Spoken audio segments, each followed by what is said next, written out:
ताबडतोब, म्हणून त्यांना दवाखाना लागत नाही. पण आपला प्रॉब्लेम काय आहे, आपल्याला बुद्धी आहे, आपल्याला इज्जत आहे, आपण जिथं असू तिथं नाही बसू शकत. मग याला काय इलाज आहे? त्याला एकच इलाज आहे, स्वच्छता बांधणे. दुसरी एक गोष्ट सांगतो, दोन कारण आहेत. एक कारण असं आहे, गावात तुम्ही उघड्यावर संडासला बसले किंवा संडास असून लहान पोराला जरी बाहेर बसलं, काय करते असं माणसं संडास वापरते, लहान पोराला बाहेर बसले. तुम्ही सांगा, मोठ्या माणसाच्या संडासमध्ये किडे आणि लहान लेकराच्या संडासची काय किडे बनते का? मग लहान लेकरू काय मोठं करून सारखं. माशी असते ना, माशी, अंगणवाडीच्या ताई अशा ताई मिळतात. माशी जर कोणाच्या संडासवर बसली, माशीला पायाला ते 6 आणि ते 6 पाय बुडले. या दिवसात लय जाऊ पडे आणि ती 6 पाय बुडून आली ना आपल्या भाकरीवर बसली, तर ध्यान करा, आपण भाकर खातो का फेकून देतो? काय करतो? खातो. तुम्ही खातो, आम्ही खातो, मी खाते. आपल्याला कळलं नाही ना, समजलं नाही ना, मला समजून सांगितलं नाही. आता तुम्ही घरी गेल्यावर एक काम करा, उपासाच्या दिवशी नका करू बरं का. तुमच्या स्वतःच्या संडासमध्ये सुईचं टोक उडा. सुई असती ना शिवदोऱ्याची, तिचं फक्त टोक उडा. टोक, सगळी सुई नाही उडायची. टोक भाकरीला खा. कधी खाईल? नाही खायचं, नका खाऊ. पण मला खरं सांगा ताई, अंतःकरणापासून सांगा, 6 पायाला जादा लागलं असेल का सुईच्या टोकाला जादा लागलं असेल? जादा खायचं.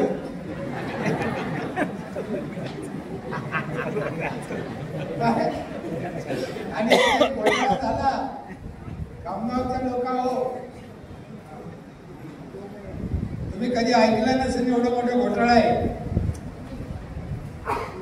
तुमच्या माझ्या व्हिडिओ साहेबांचा लय जीव आहे म्हणून तुम्हाला सांगू राहिलो ना, ते सांगितलं नसतं. काय घोटाळा झाला?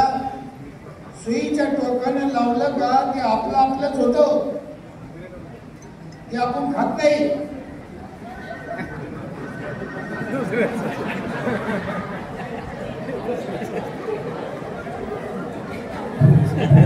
आता मासीने आणलं ते राष्ट्रवादीचं हे का भाजपचं हे?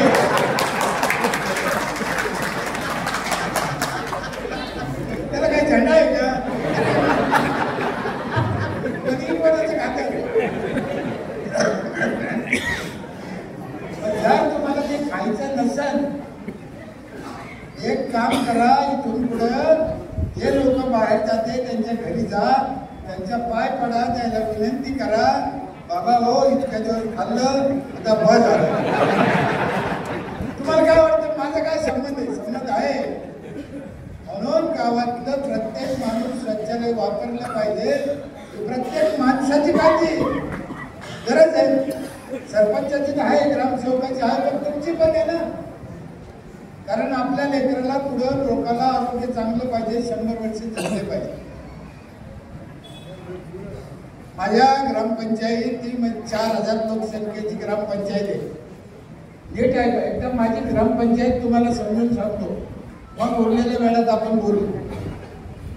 4000 लोकसंख्या आहे. ग्रामसेवक सरपंच नीट आहे का? 800 कुटुंबाचं गाव आहे. 4000 लोकसंख्या. गावानं ग्रामपंचायतीचा टॅक्स भरल्याशिवाय गावाचा विकास होत नाही. आणि याच्यात पण या अभियानात टॅक्स भरणाऱ्या गावालाच मार्क आहे. म्हणून तुम्हाला टॅक्स भरणे. तुम्हाला राग येणार नसेल तर एक गोष्ट सांगू, अधिकारी बसलेले साहेब, कशाची शपथ खाऊन सांगतो, इथं आलेल्या एकालाही 25-26चा टॅक्स भरलेला नाही. गाव सुधारण निघाले. माझी तुमची दुश्मनी नाहीये, पण हे सत्य आहे. माझ्या गावात एकही माणूस टॅक्स भरायचा राहिला नाहीये. तुम्हाला मार्क पडेल का? आमचे जाते का?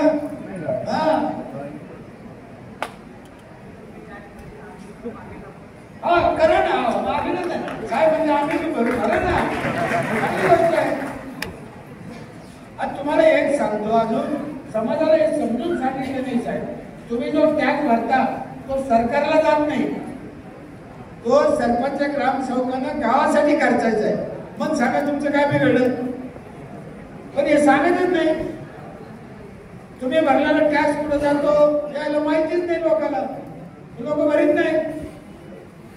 अर्ध गाव सरपंचाच्या विरोधात राहतो, अर्ध गाव हे बायावर करतो, आम्ही तर भरायचंच नाही, काय करतो पाहून घेऊ. अर्ध गाव आणि अर्ध्या गावांना निवडून द्यायला राहतो.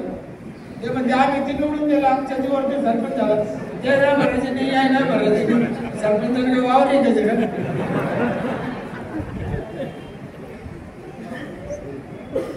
सरकार जे पैसे देतं, ठीक आहे का? सरकार पैसे गावच्या रोजच्या खर्चाला पैसे देत नाही. सरकार नवीन कामाला पैसे देतं. रोजचा जो खर्च आहे याला सरकार 1 रुपया देत नाही. एखाद्या गावाला जर 1 कोटी रुपयांची पाणी योजना करून दिली, पाणी योजना 1 कोटीची योजना चालू झाली, 2 महिन्यांना मोटर जळाली, सरकारने आधी 1 कोटी दिले तुम्हाला, नीट आहे का? पण मोटर जळाली 5,000 लागते भरायला, ते सरकार देत नाही. मग मोटर काय तुम्ही भरायची? अब तुम्ही काय धमकबाजी का 1 कोटी आले, अब ते कोणत्या कामाला आले हे कळलं पाहिजे, समजून घेतलं पाहिजे. 800 घर आहे माझ्या इथे, एक घर 5,000 रुपये दरवर्षी देतं. तुमच्या विदर्भात, तुमच्या बुलढाणा जिल्ह्यात, तुमच्या खामगाव तालुक्यात सरासरी अवरेज आहे एका घराने 1,000 भरायचं. आमच्या इथे किती भरते एक घर? 5,000. पण उगाच भरीत नाही, त्यांच्या बदल्यात तेवढ्या सुविधा पण आहे त्यांना. एका हाताने द्या, दुसऱ्या हाताने घ्या.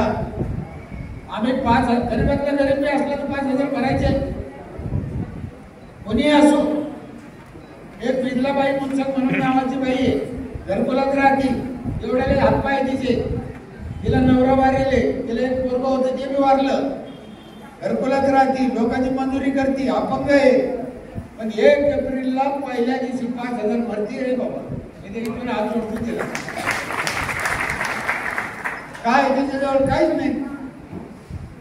आमच्या इथे सगळे घर महिलाच्या नावावर आहे, पुरुषाच्या नावावर नाही. त्याच्यामुळे सगळ्या टॅक्स भरायला महिलाच येतात. पण महिलाच्या नावावर घरे करायचे तर लग्नाचे सर्टिफिकेट लागत आहे ना, काय का? तुम्ही तर यकीनं मी लग्नाची नोंद करेल नाही. सगळा अनाधिकृत कारभार आहे. उद्या नवरा म्हणला ही माझी बायको नाही, ती जायचं कुठं?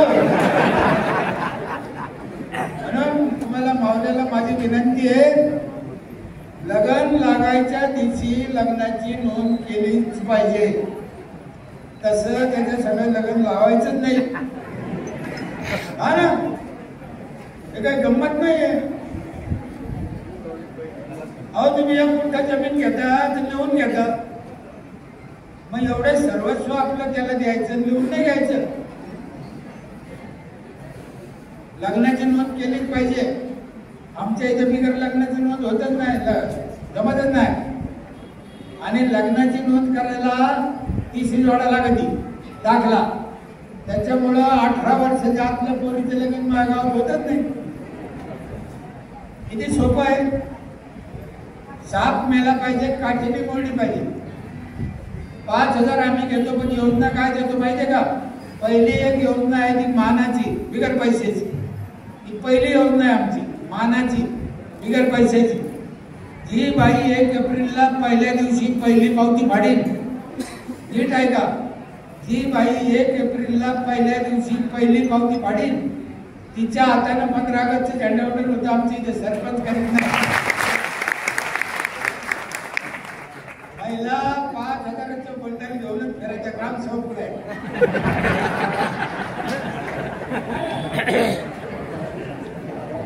मी जेवढा वरून काळा आहे त्याच्या 10 पट मोठं काळा आहे.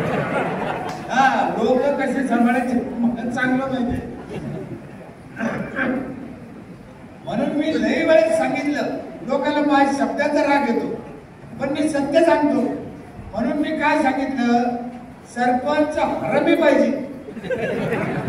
चांगला सरपंच कामाचा नुसतं चांगल्याला काय करता, तू केलं पाहिजे ना. हे बा, तुकाराम महाराज लई चांगले होते, शिवाजी महाराजांचे गुरु होते, ही गोष्ट खरी. पण औरंगजेबानं आग्र्याला छत्रपती शिवाजी महाराजांच्या ऐवजी तुकाराम महाराजाला अटक केली असती, तुकाराम महाराज सुटून आले असते का? नाही, ते तिथे चांगले होते पण कामाचे आहे का? कामाचे नाही, आम्हाला कामाचा लागतो. कामाचा साम धाम दंड भेद वापरणारा माणूस लागतो.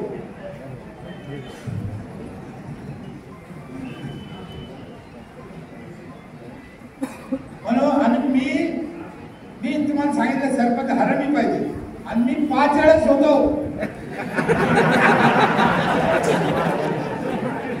किती हरमी असेल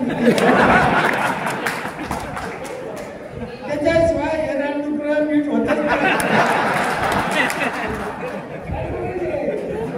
हे समाजाचे स्वप्न नाही. माझ्या इथे 4 नळातून पाणी येतं. महिला मंडळ मिळत आहे का? अहो, आपलं आयुष्य बरबाद झालं हो. किती दिवस करायचं याचं पागलपणा बस झाला. जग पुढे चाललं, आम्ही पुढे. आम्हाला लाज वाटायला पाहिजे आम्ही, आणि आमच्या हाताने आम्ही प्रॉब्लेम करून घेतले. 4 नळातून पाणी येते माझ्या गावात, 4 नळातून, एका नळातून नाही. 20 वर्ष झाले 1 मिनिट नळ बंद नाही. मला आधी सांगितलं तर मी मुलीची शपथ खाऊन सांगतो, एक काही शब्द मोठं बोलायचं नाही. सत्य आहे. 20 वर्ष झाले 1 मिनिट नळ बंद नाही. 4 पाणी आहे. पहिला नळ आहे जुन्या भांड्याचा पाणी 24 घंटे. दुसरा नळ आहे आम्ही जायकवाडी धरणातला MIDC विकत घेतलं, ते पाणी 3ऱ्या मजल्यावर जातं बघा मोटरचं. बाईनं खाली नाही यायचं, पाण्यानं वर जायचं. 3रं पाणी आहे 20 लिटरचा जार एका घराला रोज एक घेऊन दिला जातो. एक जार केवढ्याला येतो? 20 रुपयाला. महिन्याचे 600, वर्षाचे 7,200. आम्ही घेतले किती? ध्यानात ठेवा. ज्याला कळत असेल, करता येत असेल त्यांनी करा, बाकी घरी बसा. येतच नसेल तर जाता का चालते तुम्हाला कळत नाही. आणि 4थं पाणी आहे माझ्या इथे, अजून महाराष्ट्रात पुढे चालू नाही झालं. रोज पहाटे 5 ते 8 सकाळी 3 घंटे अख्ख्या गावाला गरम पाणी येतं नळाला. याला 10 वर्ष झाले. सांगून सांगून कसा बसला हो. जीव खाते येतो ना, आम्ही मेंढीपासून आणत. बरं, मी बापाचे पैसे घातले त्याच्यासाठी नाही, सरकार देत आहे.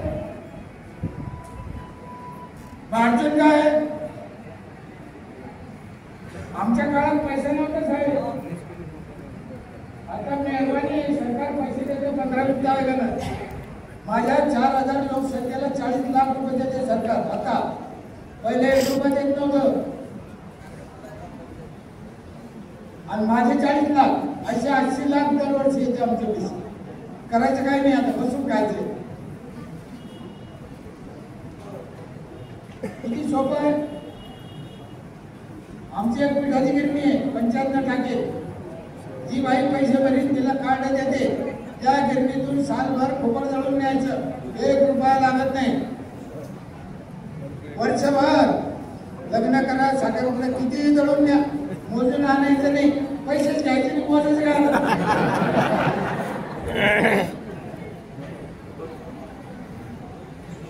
संपूर्ण